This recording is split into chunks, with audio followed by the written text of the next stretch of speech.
Di lautan Filipina terlihat Jonas sedang berada di sebuah kapal besar yang berisi kontainer. Dia mencoba untuk mencegah dan membuktikan kalau ada aktivitas pembuangan limbah yang berbahaya yang dapat mencemari lautan.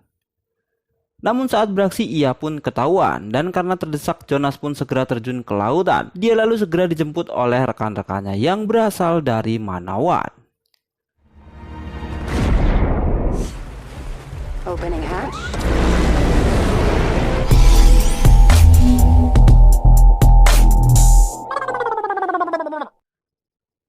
Di penelitian Angkatan Laut Cina diperlihatkan seorang bernama Jiuming yang sedang menguji baju menyelam terbarunya. Di mana Jiuming ini adalah paman dari Mei Ying, putri dari Su Yin, yang ada di film pertamanya. Dan setelah film pertamanya, Jonas bertanggung jawab untuk menjaga Mei Ying. Malam harinya ada acara ulang tahun ke-10 perusahaan Ocean Institute.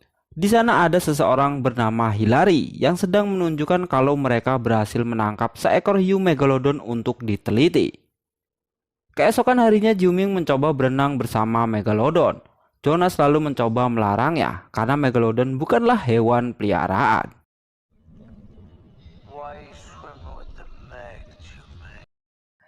Namun, Jiuming yang keras kepala menolaknya dengan mengatakan bahwa ia memiliki ikatan khusus dengan megalodon yang ia beri nama Haiki. Awalnya semua terlihat baik-baik saja, namun tiba-tiba Haiki datang ke arah Jiuming dengan cepat. Dan untungnya, Jiuming baik-baik saja.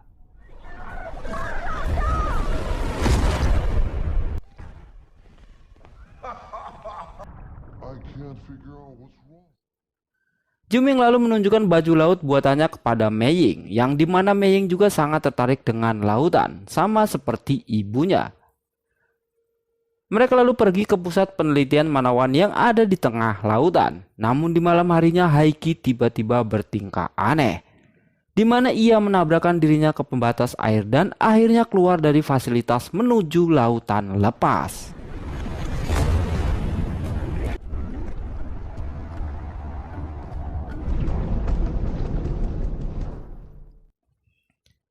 Di sisi lain, tim Manawan kembali menjalankan misi untuk menelusuri lautan, di mana Jonas berada di kapal dengan wanita bernama Riga.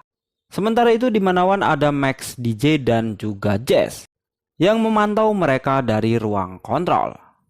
Namun saat itu Jonas terkejut karena Mei Ying diam-diam menyelinap ke kapal selamnya. Jonas yang tak mau membahayakan Mei Ying lalu mencoba untuk kembali ke Manawan.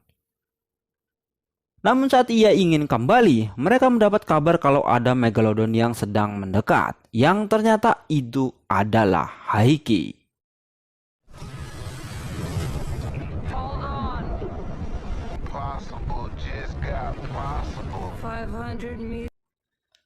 Mereka lalu segera menyelam lebih dalam dan menembus Thermocline, sehingga mereka berhasil menghindar dari Haiki.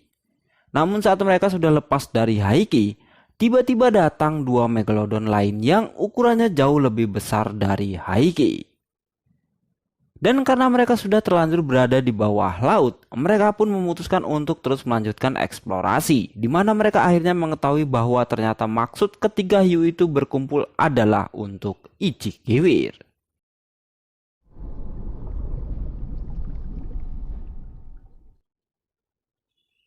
Lalu ketika mereka telah sampai di dasar laut, mereka semua melihat sebuah stasiun bawah laut yang tak diketahui. Dan karena ada aktivitas mencurigakan dari sana, mereka lalu memutuskan untuk mendekatinya. Di sisi lain ada seorang pria bernama Montes yang tengah bekerja di sana. Mengetahui ada kapal selam Manawan yang mendekat ke stasiun, Montes memutuskan untuk segera meledakkan celah laut agar membuat Jonas dan kawan-kawannya tenggelam.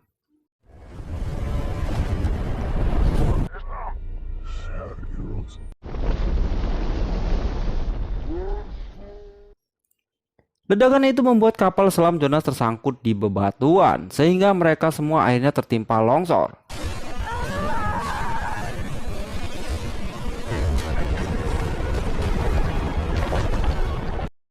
DJ dan Mac yang merasa panik karena tak ada yang merespon, menyuruh Jess untuk menyiapkan kapal selam bantuan. Namun Jess mengatakan kalau ada yang menyabotase kapal selamnya, sehingga kapal selamnya tak bisa dihidupkan. Jonas dan kawan-kawan yang ternyata masih hidup akhirnya bisa kembali terhubung dengan Max. Namun saat itu Max mengabarkan kalau kapal selam bantuan tidak bisa datang. Jonas lalu memutuskan untuk kembali dengan berjalan kaki. Karena jalan satu-satunya agar mereka selamat adalah mereka harus pergi ke stasiun bawah laut tak dikenal itu. Di kedalaman 25 km di bawah laut itulah mereka akhirnya berjalan kaki. Mereka lalu bertemu dengan Jiuming yang ternyata mereka juga masih selamat.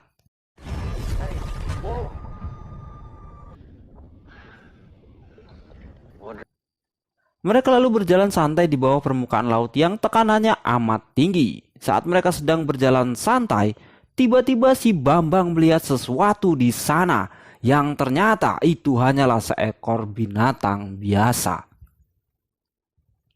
Mereka lalu melanjutkan perjalanan, namun lagi-lagi si Bambang yang lemot ini ketinggalan dari Jonas dan yang lainnya, dan tiba-tiba dia menghilang. Mengetahui si Bambang yang sudah tiada, mereka pun harus segera bergegas pergi ke stasiun itu. Di sisi lain, Montes ternyata adalah anak buah dari Hillary yang merupakan seorang pengkhianat. Karena Hillary menggunakan teknologi milik Manawan untuk menjalankan operasi bawah lautnya.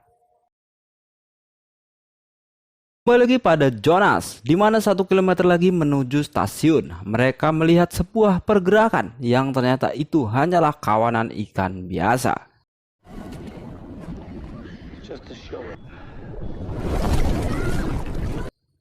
Namun saat mereka akan melanjutkan perjalanan, tiba-tiba muncul dinosaurus kecil yang langsung menyerang mereka.